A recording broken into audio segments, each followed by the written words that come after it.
ಸನ್ಮಾನ್ಯ ಟಿಪ್ಪು ಸುಲ್ತಾನ್ ಅವ್ರ ಮೇಲೆ ಏನೇನೋ ಮಾತಾಡ್ತಾರೆ ಇವ್ರು ಬಾಯಿಗೆ ಮುಂದೆ ಮಗ ಇವರೆಲ್ಲ ಇವ್ರ ಸೌಜನ್ಯತೆನ ಇವರು ಮೊನ್ನೆ ಯತ್ನಾಳ ಮುಧೋಳದಲ್ಲಿ ಮಾತಾಡಿದಾರಲ್ಲ ಇವ್ರ ಸೌಜನ್ಯತೆ ತೋರಿಸ್ಕೊಡುತ್ತಾ ಇದು ಯಾರು ಮಗ ಅಂತ ಕೇಳ್ತಾರೆ.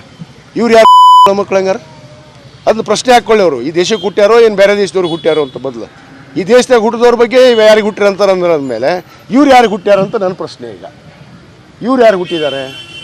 ಇವರು ಭಾರತ ದೇಶದವ್ರಿಗೆ ಹುಟ್ಟಿದಾರೋ ಏನು ಬೇರೆ ದೇಶದಾಗ ಹುಟ್ಟು ಬಂದವರು? ಅವ್ರು ಭಾರತ ದೇಶಕ್ಕಾಗಿ ಹೋರಾಟ ಮಾಡಿಲ್ಲ, ಸ್ವಾತಂತ್ರ್ಯಕ್ಕೆ ಹೋರಾಟ ಮಾಡಿಲ್ಲ, ಜೀವ ತ್ಯಾಗ ಮಾಡಿಲ್ಲ. ಸುಮ್ಮನೆ ಮಾತಾಡಿದರೆ ಧರ್ಮದ ಆಧಾರದ ಮೇಲೆ ಯಾವುದೇದೋ ವಿಷಯ ಸಂಬಂಧ ಇಲ್ಲ, ಸೂತ್ರ ಇಲ್ಲ. ಅದಕ್ಕೆ ಇವೆಲ್ಲ ಬಿಡಬೇಕು. ಭಾರತೀಯ ಜನತಾ ಪಕ್ಷದವರು ನ್ಯಾಯಯುತವಾಗಿ ಭಾರತ ದೇಶದಲ್ಲಿದ್ದೀವಿ. ಭಾರತ ದೇಶದ ತತ್ವ ಸಿದ್ಧಾಂತ ಏನು, ಪ್ರಜಾಪ್ರಭುತ್ವ ಅಂದ್ರೇನು, ಜಾತ್ಯತೀತ ಅಂದ್ರೇನು, ಇವತ್ತು ಇವರು ಕೂಡ ಪವಿತ್ರವಾದ ಸಂವಿಧಾನದ ಮೇಲೆ ಪ್ರಮಾಣ ಮಾಡಿ ಇವತ್ತು ಅಧಿಕಾರವನ್ನು ಸ್ವೀಕಾರ ಮಾಡ್ತಾರಲ್ಲ, ಆ ಸಂವಿಧಾನದ ಮೇಲೆ ಗೌರವ ಇದೆ ಇವರಿಗೆ.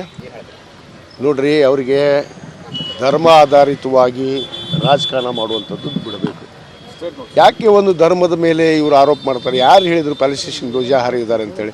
ಅಲ್ಲಿ ಅಧಿಕಾರಿಗಳಿದ್ದಾರೆ, ಅಲ್ಲಿ ಪೊಲೀಸ್ ಇಲಾಖೆ ಇದೆ, ಅದಕ್ಕೆ ಕ್ರಮ ತಗೊಳ್ತಾರೆ. ಅದನ್ನು ಬಿಟ್ಟು ಸರ್ಕಾರದ ಮೇಲೆ ಆರೋಪ ಮಾಡೋದು, ಒಂದು ಧರ್ಮ ಯಾವುದೋ ಒಂದು ತಪ್ಪು ಮಾಡಿದ ತಕ್ಷಣ ಈ ಮುಖ್ಯಮಂತ್ರಿಗಳ ಮೇಲೆ ಆರೋಪ ಮಾಡೋದು, ಇದು ಎಷ್ಟರ ಮಟ್ಟಿಗೆ ಸರಿ? ಇವರಿದ್ದಾಗ ಏನು ಆಗೇ ಇಲ್ವಾ? ಇವರಿದ್ದಾಗ ಏನೇನು ಮಾಡಿದರು? ಪಾಪ ನಮ್ಮ ಭಾರತ ದೇಶದ ಒಂದು ಸಮುದಾಯ ಅಲ್ವಾ ಅಲ್ಪಸಂಖ್ಯಾತರು. ಯಾಕೆ ಸ್ವಾತಂತ್ರ್ಯದಲ್ಲಿ ಅವರು ಹೋರಾಟ ಮಾಡಿಲ್ಲ?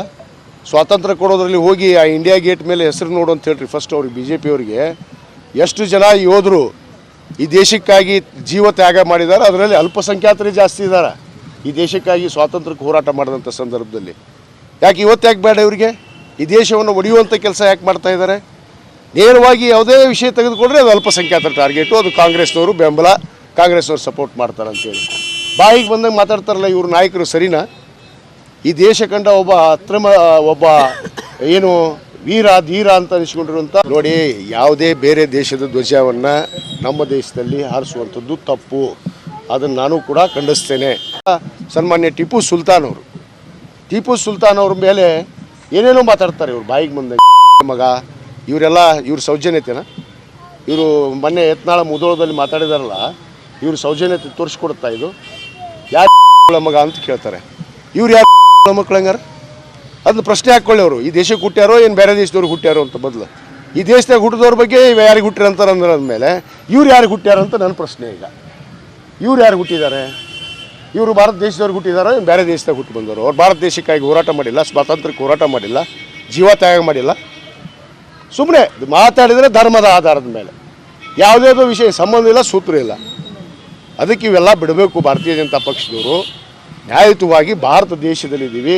ಭಾರತ ದೇಶದ ತತ್ವ ಸಿದ್ಧಾಂತ ಏನು, ಪ್ರಜಾಪ್ರಭುತ್ವ ಅಂದ್ರೇನು, ಜಾತ್ಯತೀತ ಅಂದ್ರೇನು, ಇವತ್ತು ಇವರು ಕೂಡ ಪವಿತ್ರವಾದ ಸಂವಿಧಾನದ ಮೇಲೆ ಪ್ರಮಾಣ ಮಾಡಿ ಇವತ್ತು ಅಧಿಕಾರವನ್ನು ಸ್ವೀಕಾರ ಮಾಡ್ತಾರಲ್ಲ, ಆ ಸಂವಿಧಾನದ ಮೇಲೆ ಗೌರವ ಇದೆ ಇವರಿಗೆ. ನೋಡ್ರಿ, ಅವರಿಗೆ ಧರ್ಮ ಆಧಾರಿತವಾಗಿ ರಾಜಕಾರಣ ಮಾಡುವಂಥದ್ದು ಬಿಡಬೇಕು. ಯಾಕೆ ಒಂದು ಧರ್ಮದ ಮೇಲೆ ಇವರು ಆರೋಪ ಮಾಡ್ತಾರೆ? ಯಾರು ಹೇಳಿದರು ಪ್ಯಾಲೇಸ್ಟೇಷನ್ ಧ್ವಜ ಹಾರಿದ್ದಾರೆ ಅಂತೇಳಿ? ಅಲ್ಲಿ ಅಧಿಕಾರಿಗಳಿದ್ದಾರೆ, ಅಲ್ಲಿ ಪೊಲೀಸ್ ಇಲಾಖೆ ಇದೆ, ಅದಕ್ಕೆ ಕ್ರಮ ತಗೊಳ್ತಾರೆ. ಅದನ್ನು ಬಿಟ್ಟು ಸರ್ಕಾರದ ಮೇಲೆ ಆರೋಪ ಮಾಡೋದು, ಒಂದು ಧರ್ಮ ಯಾವುದೋ ಒಂದು ತಪ್ಪು ಮಾಡಿದ ತಕ್ಷಣ ಈ ಮುಖ್ಯಮಂತ್ರಿಗಳ ಮೇಲೆ ಆರೋಪ ಮಾಡೋದು, ಇದು ಎಷ್ಟರ ಮಟ್ಟಿಗೆ ಸರಿ? ಇವರಿದ್ದಾಗ ಏನು ಆಗೇ ಇಲ್ವಾ? ಇವರಿದ್ದಾಗ ಏನೇನು ಮಾಡಿದರು? ಪಾಪ ನಮ್ಮ ಭಾರತ ದೇಶದ ಒಂದು ಸಮುದಾಯ ಅಲ್ವಾ ಅಲ್ಪಸಂಖ್ಯಾತರು. ಯಾಕೆ ಸ್ವಾತಂತ್ರ್ಯದಲ್ಲಿ ಅವರು ಹೋರಾಟ ಮಾಡಿಲ್ಲ? ಸ್ವಾತಂತ್ರ್ಯ ಕೊಡೋದ್ರಲ್ಲಿ ಹೋಗಿ ಆ ಇಂಡಿಯಾ ಗೇಟ್ ಮೇಲೆ ಹೆಸರು ನೋಡು ಅಂತ ಹೇಳ್ರಿ. ಫಸ್ಟ್ ಅವ್ರಿಗೆ BJP ಅವರಿಗೆ ಎಷ್ಟು ಜನ ಯೋಧರು ಈ ದೇಶಕ್ಕಾಗಿ ಜೀವ ತ್ಯಾಗ ಮಾಡಿದ್ದಾರೆ, ಅದರಲ್ಲಿ ಅಲ್ಪಸಂಖ್ಯಾತರೇ ಜಾಸ್ತಿ ಇದ್ದಾರೆ ಈ ದೇಶಕ್ಕಾಗಿ ಸ್ವಾತಂತ್ರ್ಯಕ್ಕೆ ಹೋರಾಟ ಮಾಡಿದಂಥ ಸಂದರ್ಭದಲ್ಲಿ. ಯಾಕೆ ಇವತ್ತು ಯಾಕೆ ಬೇಡ ಇವರಿಗೆ? ಈ ದೇಶವನ್ನು ಒಡೆಯುವಂಥ ಕೆಲಸ ಯಾಕೆ ಮಾಡ್ತಾ ಇದ್ದಾರೆ? ನೇರವಾಗಿ ಯಾವುದೇ ವಿಷಯ ತೆಗೆದುಕೊಂಡ್ರೆ ಅದು ಅಲ್ಪಸಂಖ್ಯಾತರ ಟಾರ್ಗೆಟು, ಅದು ಕಾಂಗ್ರೆಸ್ನವರು ಬೆಂಬಲ, ಕಾಂಗ್ರೆಸ್ನವ್ರು ಸಪೋರ್ಟ್ ಮಾಡ್ತಾರೆ ಅಂತೇಳಿ ಬಾಯಿಗೆ ಬಂದಂಗೆ ಮಾತಾಡ್ತಾರಲ್ಲ ಇವ್ರ ನಾಯಕರು. ಸರಿನಾ? ಈ ದೇಶ ಕಂಡ ಒಬ್ಬ ಏನು ವೀರ ಧೀರ ಅಂತ ಅನಿಸ್ಕೊಂಡಿರುವಂಥ ನೋಡಿ, ಯಾವುದೇ ಬೇರೆ ದೇಶದ ಧ್ವಜವನ್ನು ನಮ್ಮ ದೇಶದಲ್ಲಿ ಹಾರಿಸುವಂಥದ್ದು ತಪ್ಪು. ಅದನ್ನು ನಾನು ಕೂಡ ಖಂಡಿಸ್ತೇನೆ. ಹೆಚ್ಚಿನ ವಿಡಿಯೋಗಳಿಗೆ ಪ್ರತಿಧ್ವನಿ ಯೂಟ್ಯೂಬ್ ಚಾನೆಲ್ ಸಬ್ಸ್ಕ್ರೈಬ್ ಮಾಡಿ, ಬೆಲ್ ಐಕಾನ್ ಕ್ಲಿಕ್ ಮಾಡಿ.